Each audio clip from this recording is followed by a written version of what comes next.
Hi, everyone.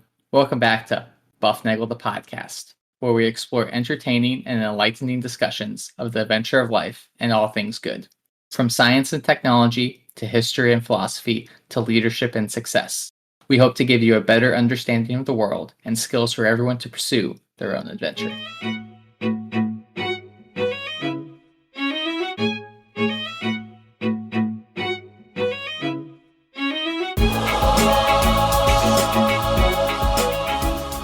Hey everybody, welcome back to Bufnagle the podcast, where we talk about all things good in the pursuit of the adventure of life. I'm Rafe, and it's going to be a great show today because there are components of this show, well, like a lot of our shows, that are not scripted, but even the show construct itself may end up being not scripted, and you'll know what we mean when we get there and discuss that. So, but before we get there, thank you all to all the listeners for being here. You are the world's greatest listeners because you have made us a global top 10% podcast. You can reach us as usual at bufnagle@bufnagle.com. Remember to share the love, share the buff, give us a 5-star review, hit the smiley star button, the subscribe, the like, the follow, whatever it is that makes my life easier is a thing that you want to do, because when my life's better, your life is better. And remember, tell a friend to listen and you will get a free episode. Today is it's a great day because we had something happen this morning that, well, it wasn't expected by me, at least not yet. And the world got to see a great thing. And what that means is tonight we get to hear from none other than Bob Luzenski, America's favorite rocket scientist. Bob, how are you tonight? Rafe, I'm doing well. We have had a very exciting day and a half of spaceflight news, and I am very happy to be back here on the Buff to talk about everything that's happened. And then wherever else our mind wanders to. That's right. But we're about 15 minutes late getting started recording because we ended up going off on a tangent about Cholesky decompositions of matrices and software requirements. And the software requirements around them. So I'm going to say about 2.5 days ago, you sent me a text message that said something in the neighborhood of, hey, there's another SpaceX Starship launch coming up sometime in the next 4 days. And I believe my reaction was something like, wow, this is so fast, I can't keep up. And we kind of bounced back and forth about that for a little bit. And then this morning, I went and ran some errands and did some things. And I looked up, and at one point, somebody had said, hey, Starship launched, and it was successful. And I was like, what? No one told me. Well, Bob told me there was. I told you a couple of days ago, but I didn't tell you last night, and I didn't tell you this morning. Okay, so you told me 4 days ago, 2.5 days ago. It would probably be in the next 4 days. I was contemplating all the other things I got going on, and so when did they? I don't know. Lock it into being this morning. It's been targeted for either the 5th or the 6th for at least a week. But it was pending regulatory approval, which they got, I think, a couple days ago. I don't remember exactly which day this week because I've been kind of crazy busy this week too. But making sure that I didn't forget about the things that were happening, and it was at one point that the Starship launch was going to be on the 5th, and then the Starliner, which is the Boeing spacecraft that is part of the commercial crew program to send to that where NASA astronauts are taken up to the International Space Station in these commercial vehicles.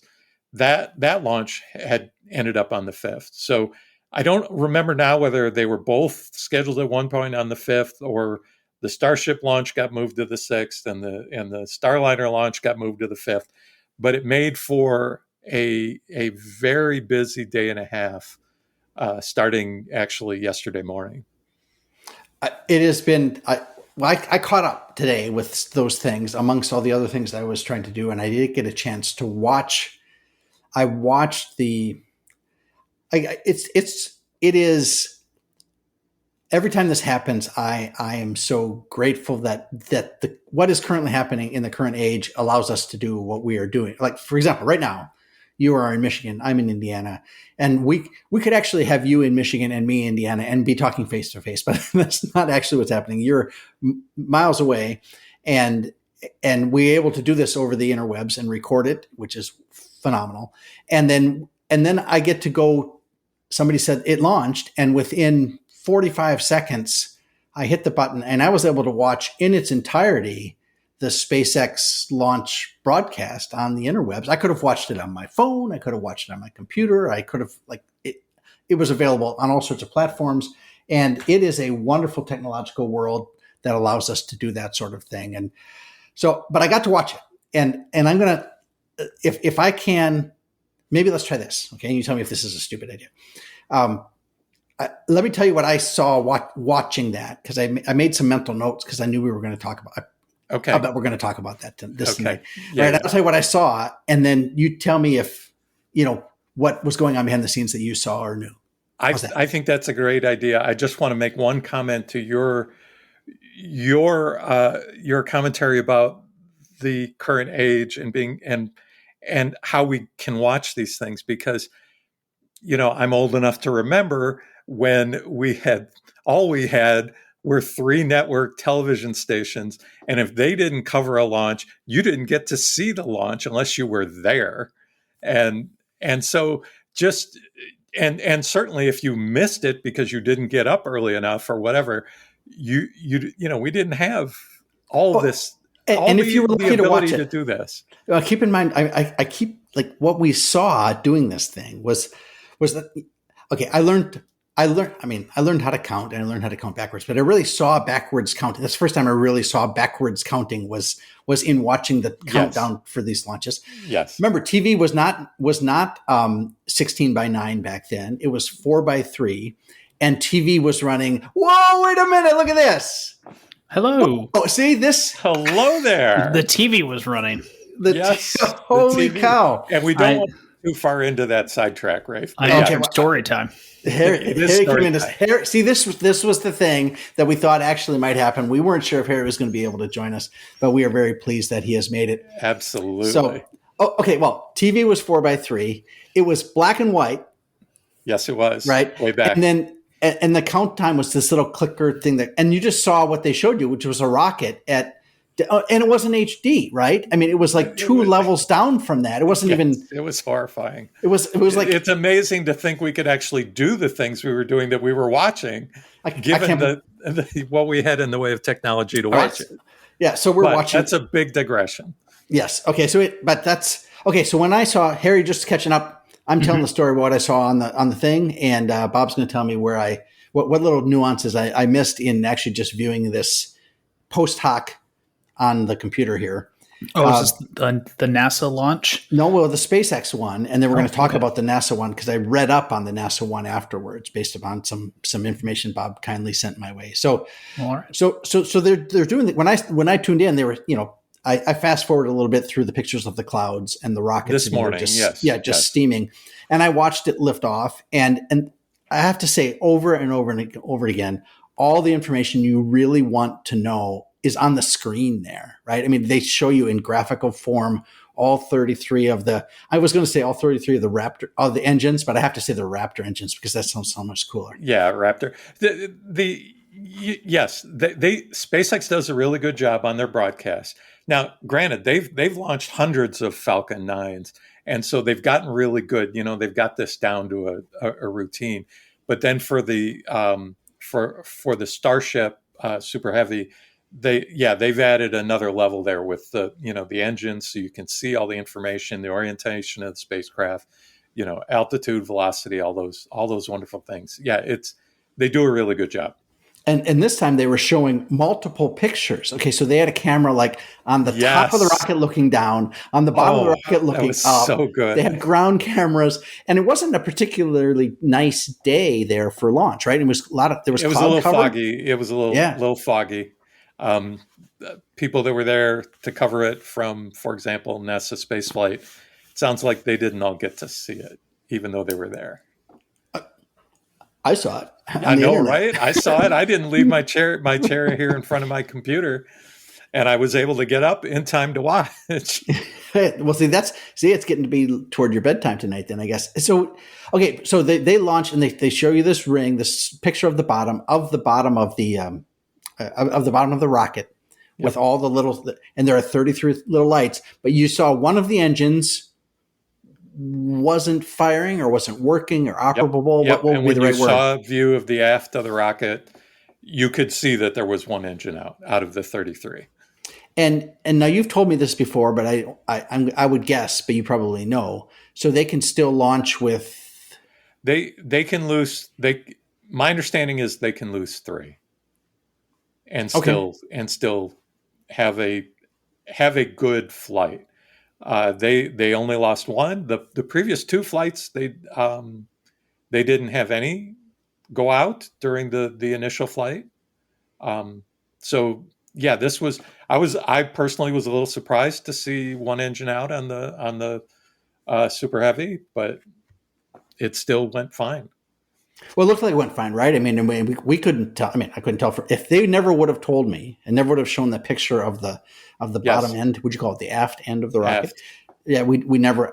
I never would have known that one of them was out. Now, I saw some footage this afternoon that that Musk bragged about the fact that this thing weighed 5,000 tons at liftoff. Okay. And that was like he was It's big. right. This is a really big rocket, and remind me again, its size relative to the Saturn V. It's bigger than the Saturn V. Metric, it's like 121 meters. It's upwards of 400 feet tall, give or take. That is a really Yeah, it's big. It's the biggest rocket and it's the most powerful rocket that's ever been. And not only it's like they have been.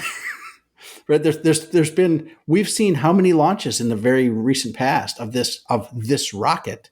This is the fourth. This is the fourth, and they're just cranking them out. And the space between this one and the previous one was it was in March, so it exceeded my expectations. I thought it would take them till July to fly the next one, so they pretty much made it a month earlier than I was expecting when the last one flew. So that was remarkable. And then, so then as it was going, I was thinking about the episode we did about how hard is it to get something into orbit. Water goes out by its nose. Very hard. That was a good time. Yeah. Yes. Mostly just keeping Rafe on track to, this is difficult. Yes, Harry and Rafe, Harry and Bob trying to keep Rafe from wandering into the fields. Well, but it was interesting to me how fast it got. I was watching its velocity. That was, watching the rocket's velocity, and that's one thing they present to you, what its altitude is and what its velocity is, and then when it got over 1,000 kilometers an hour, and then it kept climbing, and eventually they shut it down at about 25 something, right? Am I remembering that correctly? Yeah, 25,000. That's I think that's kilometers per hour. Yeah, something like that. Yeah. So those of you really astute in the metric system, that's 25,000 kilometers, but that's only 25 megameters. Yeah, we all use that as a standard unit of measurement. It's a legitimate SI prefix. Just saying. So he says. Yeah, so it's a tetrameter, but we're not talking about that tonight. Yeah, Harry, are you going to fact check that statement he made? Are you going to look at megameters? No, I'm not. No, I've done megameters before. So it goes up with one. Okay, so it's, part of this question is, all right, so they can lose a number of them, if engines of the Raptor engines. If they lose, hypothetically, they lose more than 3. Let's say they lose 6 or 7 for some reason. It isn't going to go well. Well, it's not going to. Is it going to? Oh, do you know what they would do? Do they turn it and send it to oblivion, or do they? Presumably, it would keep trying, like it did on the first flight when they lost quite a few. It'd keep trying, but it isn't going to be able to ever reach. It wouldn't be able to reach its targets. They can lose up to 3. Again, as I understand it, they can lose up to 3 and still make what they're trying to do happen. They'd have to run, all the engines full out at that point, to hit the targets going uphill. Yeah. Okay. They used the term uphill a lot because it was pointing, well, very high uphill. Uphill. Yeah. And then climbing out of the gravity well is uphill. Wow. That is it's an uphill climb. And there are bigger gravity wells you could try to climb out of. And notice we're climbing out of the Earth's gravity well, but we ain't climbing out of the sun's gravity well for a while. That'll be harder. Okay. So they do they get it up there and moving really fast. And one of the things that you get to see is how much liquid oxygen and how much CH4 is left in the rocket. And that dwindles and that goes down. And then they would do the hot staging. Mm-hmm. Is that what they do? And that apparently worked flawlessly. Yes. Right. And that's at least the again. I think that's the third time I've seen that happen. It's the third time they've done that. Yeah. Yep. So, going back to that engine failing, you can't estimate the probability of a rare event unless you actually witness rare events. Right. That's true. And so it's actually a very good thing that they were able to witness one of them going out because it gives them much more precision in estimating what their reliability is for those engines. But the hot staging worked very well. The Starship then, which is the piece on the top, continued rocketing. Stage. Yep. Continued doing its thing. And then the lower stage they were trying to do something very fancy with the booster stage now. And tell me about exactly what they were trying to get to. And so what SpaceX wants to do with the Starship Superheavy rocket is they want to be able to reuse both parts of it. So they want it to be fully reusable. And for the booster stage, the Superheavy booster, that means turning around after giving the Starship a shove and sending it on its way. Then it separates, turns around, fires its engines again to head back towards the launch site. And as the theory goes, which is going to be fascinating to watch, and I can't wait to see it, the theory goes that it's going to come back to the launch site and bottom end first, point, the flamey end down, and it's going to be caught by these arms that they call chopsticks. I don't know that they look like chopsticks, but that's the name they've been given. And it's going to get caught by those, and then supposedly set back down. Why not just use a big net? Well, because they want to be able to set it back down and then launch it again right away. So right away being... We'll 20 minutes later, refuel, land on the pad, go right back up. Lather, rinse, repeat. They want to do that as quickly as possible. All right, I'm going to leave how quickly possible is for another day. But it's certainly not a year and a half, right? I mean, no. Right? It's they're planning to have a couple launch pads, and I suppose what they would do operationally would be to alternate from one to the other. If they wanted to have a rapid cadence. And the reason to have a rapid cadence measured on the order of hours or days, single-digit days, is because to go anywhere away from Earth with the Starship part, they need to refuel, refill the propellants in the Starship. And so they need tankers and they need multiple tankers on the order of somewhere between 10 and 15 tankers need to fly to refill the Starship once it's in Earth orbit, so it can then go somewhere else. Once it's in orbit. Yes. So now the Saturn V was able to boost its little payload to all the way to the moon. Yes. At some level, but it was all thrown away. There was no reuse. Right. And what was left was these two little spacecraft, tiny the command service module and the lunar module, which and only one of those actually made it back to Earth. One part made it. Only back. Part of one. Yep. Yes. Yeah. Exactly. Okay. All right. So the eventual thing is to get this thing into the moon, and past the moon onto the Mars is that's those the long places and thing. more. Yeah. Yep. And more. Yeah. Okay. Yeah. All right. Why stop at those two? Well, Yeah, well, sure. Yeah, we'll just keep. It's just a matter of calculus and fuel. there was a time where that statement was just it it sounded absurd, and it was absurd. It's not that absurd anymore. Well, okay, yes. Well, the limit stops. Not The limit as stops far being technology and starts being humanity. I think. as far as they've come, and as short a time as they've come, they are you can't snicker about this anymore. Oh, It's they're doing it, and yes. it's amazing. And the rest of what happened in the flight today was amazing. Yeah. Okay. So we witnessed and watched the booster piece make it back, and is this the first time they've tried to, I don't know, land the booster piece? It's not the first time they've tried. It's the first time they've succeeded. Right. Last time they tried, it didn't go that well.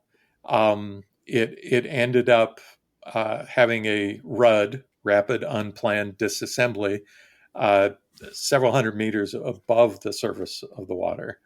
But it went controlled all the way down to the water, actually set down softly on the water, and then gently tipped over.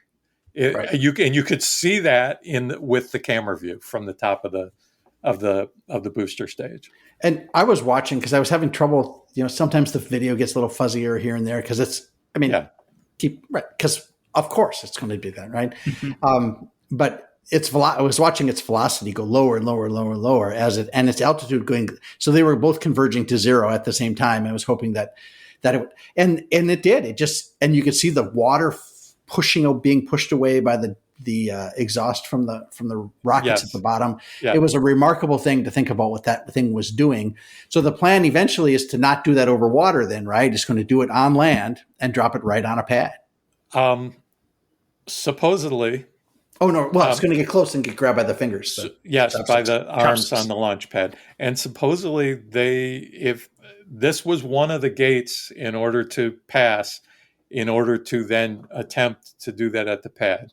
The other gate, I believe, is they need a second operational pad because, you don't want to, if you're trying to do a rapid cadence of test flights, you don't want to then have a RUD on your pad. You don't want to destroy your one and only launch pad. So I'm assuming that when we start to see a second pad is when we'll start to see them attempt to bring the booster back to the pad, but they may do it sooner than that. So this booster is not as big as the whole thing, obviously. How big is the booster? Do you know? The booster is 71 meters tall. So that's a big thing just by itself. Yes, it's very big. The Starship, the upper stage, is 50 meters tall. Okay. Wow. Yeah, it's big. So when I saw that thing coming down toward the water, I was thinking when they tried to do this on land, it seems to me there's a certain, it's dangerous-er because there's other things around, right? I mean, it was like, yes. That's the reason why you wouldn't want to have it go explode on your pad. Right. But, the other part to that is there's very little propellant left at that point. And it's not moving very fast. And they do just like they do with their Falcon rocket booster when they return those. They don't return them to the launch pad, but they do return them to a pad. But they do target. They target off the coast. They target up water until they get to a point where they have to make the decision. Am I good? Am I under control? And this is all done in the software. It's not something people are pushing buttons or anything. It's all done by the software, and it just decides, okay, I'm good still, so I'm going to now shift my target. And when you watch those landings, you can see that happen. It's it's targeting the water, like when the Falcon boosters land on the barge that's out in the Atlantic Ocean. You can see from the rocket point of view, from the camera on the rocket, you can see it's coming down next to the barge, not on the barge. And then there's a point where it shifts, and now it's coming down and it's going to land on the barge. And so they'll do the same thing for this. So there'll be a spot just off the beach where they, they're aiming until they decide that, it's good, and then they'll shift the target point. And then it'll be a few meters inland and land on the landing thing. And so, Yep. So is there a landing? Is it a landing pad /launch pad? No, or is it's it a not. landing pad? Well, it's a landing pad / launch pad. The arms It is. Okay. are part of the launch tower. They're actually how they lift the pieces onto the launch pad. So not only have they invented great rockets, they've invented great cranes. Yes, amazing cranes by integrating it all together. And it remains to be seen whether the catch thing is going to work, but it's going to be fun watching them try. Okay, I have two more things I got to mention before we drift from this over into what happened with Starliner. Switch to the other one, yeah. Okay, so and one of them is I want to have you discuss what happened to the top piece, the Starship. Yes. And the other thing I'm going to mention is when they're broadcast, I think they're I guess I'll call it on-site watch parties. Yes. Have become they've got to be just raucous. I mean, and what's interesting is it seems like there's more and more people every time I watch it. These for the Starship are how all their launches used to be. But they launch like every 3 days now with the Falcon rocket. So it's like, yeah, there might be a handful of people watching in the, at the building in California, but for the Starship, everybody's there. And oh, by the way, that launch was scheduled for 7 a.m. Central Time, which was 5 a.m. out Pacific Daylight. Yes. Yeah. And so. And it didn't fly until 50 minutes after that. So, anyways, but the other part, so they for this flight they really wanted to focus on reentry of the Starship, and so they dropped the other couple tests they did on the previous flight, on Flight 3, where they did the test of the Pez dispenser for the satellites, and they were going to do a test ignition on orbit of the one of the Raptor engines, and they dropped that requirement too. So this was basically, Superheavy got it going, Starship got it the rest of the way, and it was basically a big arc about halfway around the world to land in the Indian Ocean, to come in, re-enter, and then hit the water in the Indian Ocean. And the goal was to make that a soft landing. And so last time it was amazing. The Starship was tumbling on the third flight. It wasn't in control when it was up in orbit on the third flight. And so they had to correct that, and they did. It was solid as a rock this time. It was nice and steady. And so when it came to reentry on the third flight, because it was tumbling, it never had a chance of getting through the atmosphere. It just didn't. It did send back some amazing video, live stream video through Starlink satellites, to show us what was happening. And that was amazing. That was the most amazing reentry views we've seen until today. And today we watched as this thing for like over 10 minutes was just plowing through the atmosphere and making this pink and purplish plasma, out of the upper atmosphere as it was plowing through it and slowly slowing down. And it was just the coolest thing. Just remarkable to see. And it just kept going, and it just kept going.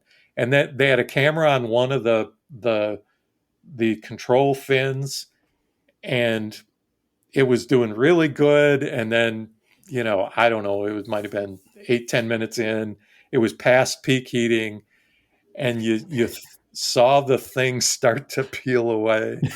But the tiles, the heat tiles were starting to come off, and you saw, metal that was red hot, but the thing was still working. It was still going. It held on. That flap didn't go flying off. It stayed stuck on there. And and it was just remarkable. And the camera lens cracked, and it got all this junk on top of it, so we could just barely see a few bits of it, but we could see that because of the glow from the metal, we could see it was still there. You start getting a picture of what an intense physical environment it's in, right? I mean, Yes, and it's not absolutely. just super hot; it's also really windy. Yes, it's a high speed flow of hot plasma. Very hot. It's the ultimate convection oven, and that you could see this thing disintegrating. The friction oven is what it is. I was amazed at all this. I giggled every time I saw a little piece fly off of whatever part was showing. You'd see these pieces drift away, and what was that thing? And I'm sure there was somebody who goes, "Oh, well, there goes the L-34 rod," or whatever. I'm sure somebody knew exactly what those things were. But it was great fun to watch. And this was the best thing.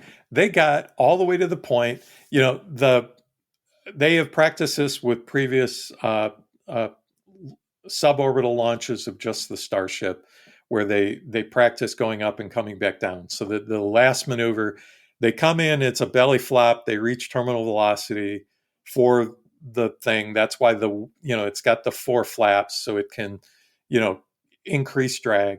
And then, but right before it gets down, it goes from belly flopping to pointy end up and flamey end down, and then it's supposed to light the engines. And those call-outs were made, but it wasn't clear that any engines lit. And it did clearly in the video that we could see out the corners of the lens that were still clear. You could see it hit the water. Yeah.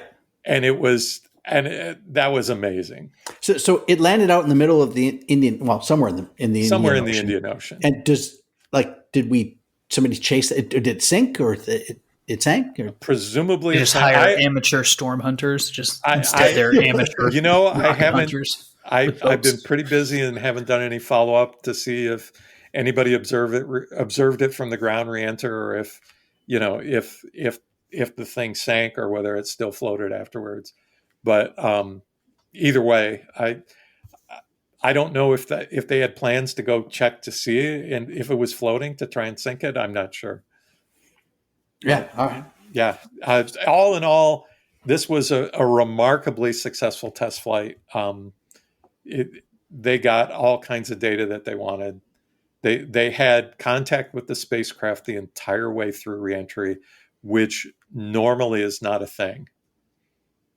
So right. It was remarkable. That was grand. Yeah. And looking forward to the next flight. Can't wait. And this flight followed a day after the Starliner Boeing ship. Yes, Boeing Starliner. Commercial crew spacecraft. And it took 2 people up to the space station. 2 NASA astronauts to the International Space Station. Yes. So commercial crew is something that started, I want to say, in 2011. It was a NASA program. As the space shuttle program winded down and the United States needed a way to deliver their own crew to the International Space Station, this program was started, and contracts were awarded in 2014 to 2 companies. Boeing was one of them. They were actually the incumbent in the sense that up until that point, they had designed, or companies that were part of the Boeing heritage through mergers had designed all of the American human spacecraft since the start: Mercury, Gemini, Apollo, and the space shuttle. The company Boeing had acquired through mergers with whatever everybody else who had ever made human spacecraft for the United States. So they were viewed as the incumbent. They were viewed as the low risk choice, and they were actually the higher price choice. But they were chosen for the contract because they were viewed as the lower risk choice. SpaceX, on the other hand, came in with lower price but they were viewed as higher risk. Fast forward 10 A decade, years. yeah. And SpaceX has been flying their Dragon crew spacecraft, flying crews to the International Space Station for NASA for 4 years now. This is Boeing's first crewed flight with the Starliner after 2 uncrewed flights, the second of which was necessary because the first one very nearly failed catastrophically. So I have mixed feelings because, they took all that heritage and ran it into the ground. And we can talk about that all day. That's a direct result of the merger. People who hear about Boeing right now in the news, it isn't good. Right. And this is just another part of that story. And how the merger with McDonnell Douglas ended up with the people who had run McDonnell Douglas into the ground in charge of the merged company instead of the folks who had led Boeing to have a stellar reputation as an engineering company. Yeah. And that's all I'm going to say about that. Well, there's not. Okay, go ahead. But so through, they finally flew. This is the third attempt on the current attempts to get the Starliner with a human crew up into space. And so they launched yesterday. I managed to sit down. I got up yesterday morning. I failed to set an alarm. I got up, I got down in front of my computer and turned to the stream to find it was T-minus 3 minutes before the launch. Hey, well done. So I cut it really close, unless you want to think that, hey, I got as much sleep as I possibly could out of it. But anyways, launch went well. There was a known problem that they had studied since the previous attempt a few weeks ago, and it involved a helium leak on one of the attitude control system thrusters, and they came up with what they call in the business flight rationale, which is a fancy name for these are the reasons why we think it's okay to do this thing, even though this thing isn't the thing isn't working exactly the way we intended. Well, I heard that I read in the stuff that you had sent that there were 3 helium leaks, and one of them was expected today. Yes. So what happened today? Yes, and that's what I want to talk about. That they had an eventful ride up to the space station, and they knew about the one helium leak, but they had 2 more. And that's the thing when you, and Rafe, I'm not going to tell you anything you don't know because you're a statistics guy, but when you have a thing happen and you go, I have 3 more things like this. What are the chances that any of the other 3 are going to do this same thing? And they come up with a rationale that says it probably isn't going to happen. But if it does happen, here's what we're going to do. Right. And well, that was part of it. Like, I was reading about what it took to get them to dock with the space station. Yes. And they said that you always get up, and when you get close, you kind of stop and you hover a little bit and you say, are we good to go? Because the last thing you want to do is ram into the space station. You don't want to be out of control when you go. Right. And the approach is a cone. So, the cone gets narrower as you get closer, and you need to stay within the cone or you got to abort the approach. So they start at 200. Well, one of the 200 meters. Yeah, points is 200 meters. 200 meters. Yep. And then they said at that point they had 5 thrusters. 5 thrusters not working. So they rebooted. That's over and above the 3 helium leaks, which are related to the thrusters, but then they also had 5 thrusters that weren't working. Right. But then they apparently rebooted them and got 4 out of 5 working, and they were like, oh, it's good to go. And then they go and they stop again at 10 meters out, which is like close enough to touch almost, right? It's 30 feet. It's 30 feet. Those of us, Yeah. Close enough to jump if you have to do it. Yes. But just remember, if you jump, it's going to slide. It's like jumping off the surfboard in the water. It's going to, well, not that bad. Okay. But so I was reading these things and it was written so dryly that these things were not operating, but they were like, we got it going. And it just felt it's not like trying to get your car started on a country road in 1946. It's no, it isn't. You're going 17,500 miles an hour. And so is the thing you're 10 meters from. and the relative rate is really the only thing that matters at that point. But you're both going 17,500 miles an hour. It's all controlled by those things that aren't working very well, right? Yes, that you have 5 of them out of, I don't remember how many, but that aren't functioning quite right. So do they use for those thrusters, or do those thrusters thrust helium? No, helium is a pressurant. It's a pressurant for the propellants. That's what pushes the propellants out throughout the tanks. Okay, so I was reading, so this is a thing I've been kind of following very loosely in the distance, is like apparently we're running out of helium. And helium is it's a very rare thing. And somebody said the idea that we put helium in kids' balloons for parties is mind-bogglingly stupid, because it's talk about a thing that's going away. Until its cost reflects its rareness. Right. Then that'll keep happening. And the only place you can get it is like in uranium. It comes out of the breakdown of uranium. And so they find the gas in the places where they mine. You have to mine helium the way you mine in order to have children's birthday parties. Yes. But the thing is, you can't like grab it with another molecule, because it's a birthday. We're all going uranium mining. And at the end, everybody gets balloons. Everybody gets a balloon animal. Remember when we were talking about Starliner? But I'm just wondering why we use helium for anything other than just like. Well, it's a thing. I was wondering about helium. All right, thank you, Rafe, for that rant.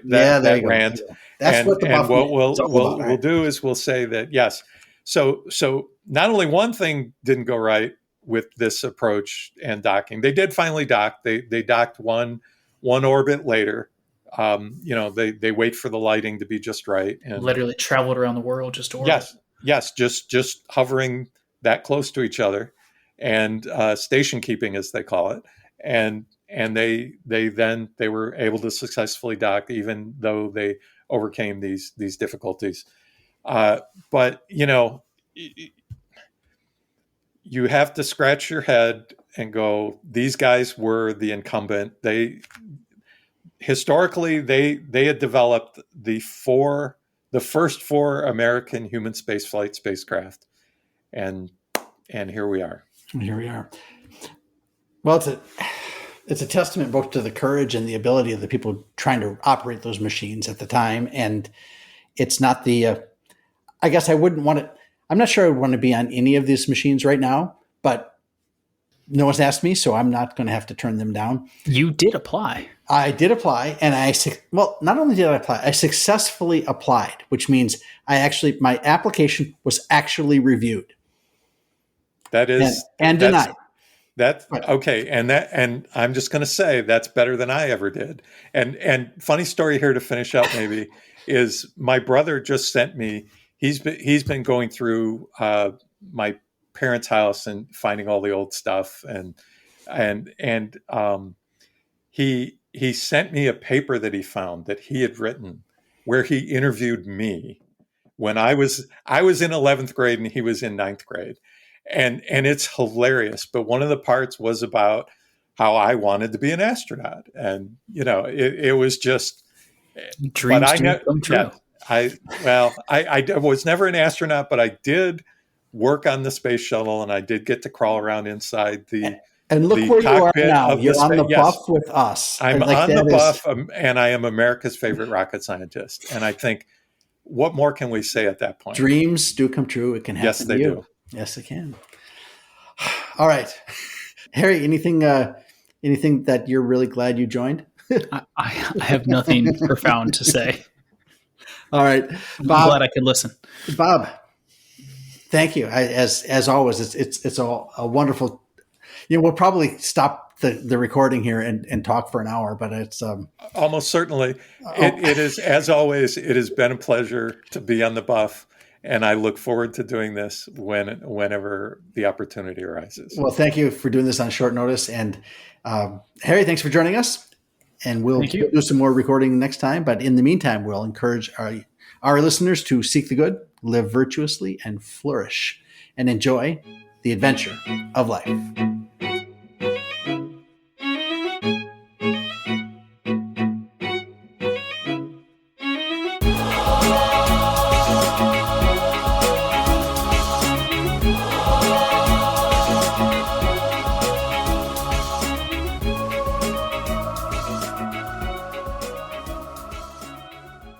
It's going to be a great day.